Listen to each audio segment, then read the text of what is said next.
episode 4 in this series about how to use and fill out the Caregiver's Notebook. This is the Caregiver's Notebook. I'm the author of this book, and it is, as its subtitle says, an organizational tool and support to help you care for others.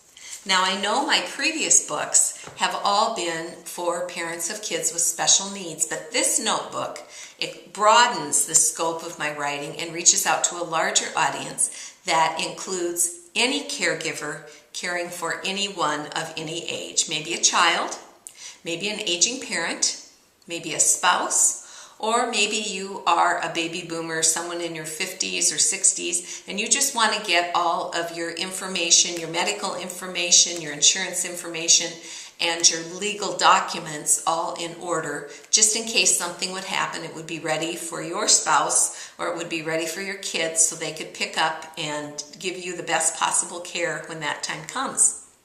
So today we are looking at the contact section, how to fill that out. And I'm just going to open up and show you. You can turn, if you already have a book, turn to the tabbed page that says, ta-da! Contacts. Isn't that handy? Just exactly what it is. And then if you turn to the next page, you will find some information about how you can go about filling out this section. We're going to look at a few of the things that are written there. I guess I could just let you read it and fill it out yourself, but I was a teacher for 25 years, and I know sometimes for some people, talking it over, hearing the process explained, helps you as you go through and read the process. So that's why we're doing this today. Plus, I just want to be your cheerleader.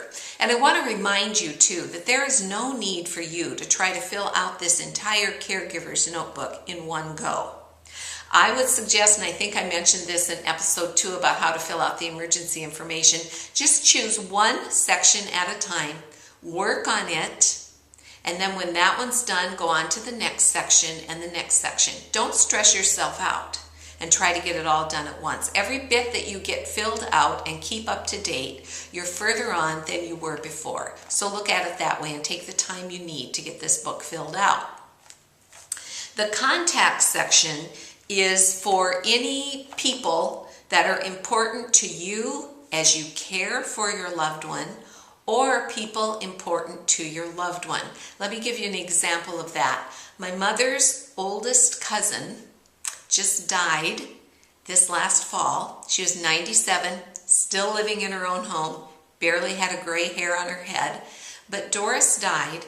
And we knew that, and we needed to get a hold of someone and tell them that we weren't going to make it up to the funeral because it was just too long of a trip for Mom. Unfortunately, my brother and I had to scramble trying to find the name of the main contact person, and it took us quite a while to find it. So even though the name of this relative isn't someone who's particularly important for the care of my mother on a daily basis, it is someone who we need to have listed because she likes to keep in contact with those people, and we need to honor that need for her. So it can be for people who matter to your loved one, their friends, their old neighbors, all those people that you might want to contact, but also other people who you know are important. Your loved one's daughters, therapists, if you have someone who's going to occupational or speech or physical therapy. If your loved one goes in for certain tests frequently, our son had to go in a lot to the GI doctor to have scopings done. And, sometimes we would have a favorite technician there, or maybe you have a favorite rad tech or someone. You could get that person's specific information down when you go in for an appointment, along with the hospital or the clinic where they practice. So you can put those kinds of information down. Let's see what else I have on my list. Maybe there's a nurse that was on your loved one's team during a hospital stay. You might want to put that person's name and information down, just because they took a personal interest and you want to keep in contact with them, or because if your loved one is in the hospital again, you want to get a hold of that person specifically.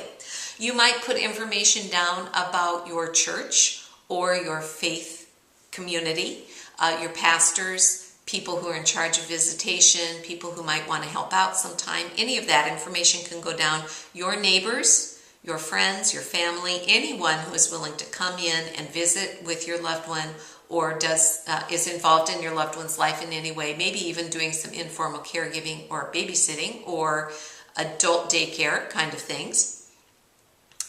If your loved one is a child who is school-aged, you might want to put down the teachers, the principal, the school secretary, all those people that are important at that setting.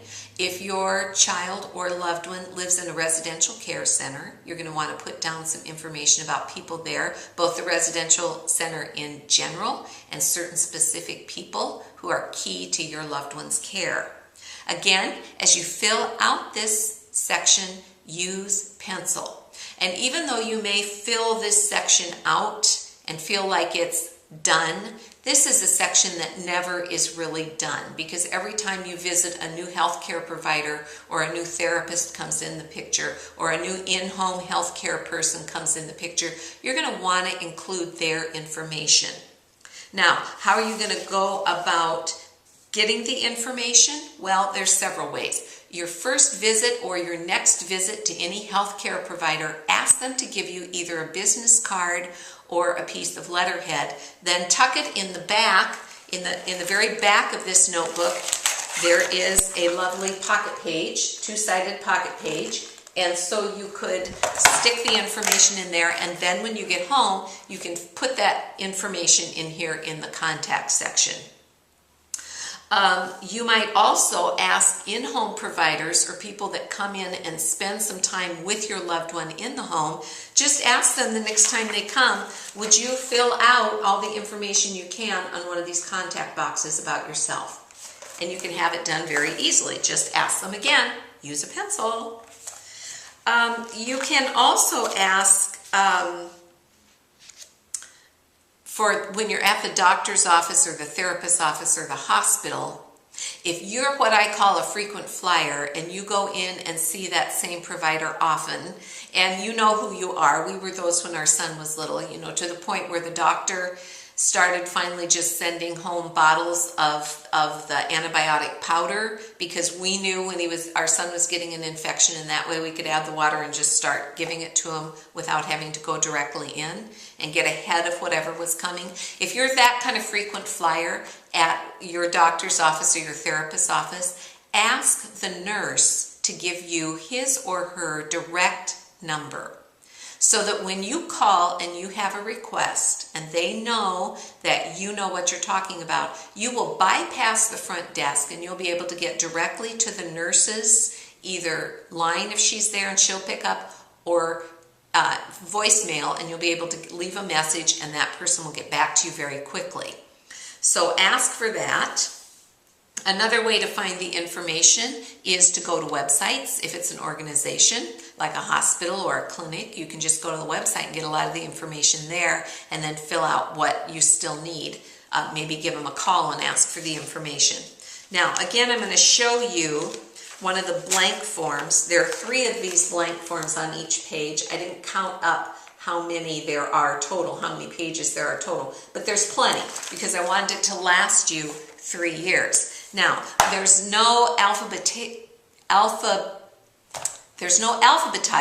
I'll do it that way, of this, and I didn't intend for it to be done that way. Now, one thing you could do if you want to be able to reach a few of the pages very quickly, key people, you could get some of those Post-it sticky flyer things that you can write on, you know what I mean, those little tabs, sticky tabs, and you could add your own tabs for the very important ones in here and be able to flip to those people very quickly.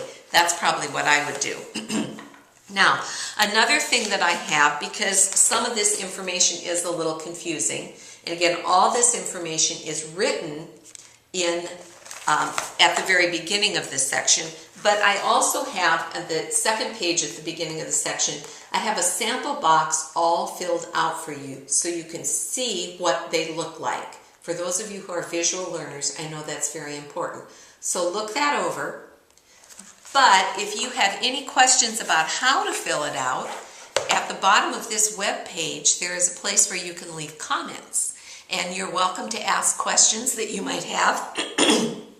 Or if you've figured out a better way to do some of this, leave your comment about that. I would love to hear that because I want to make this as easy for a caregiver to use as is possible. And you, as caregivers, always have the best ideas.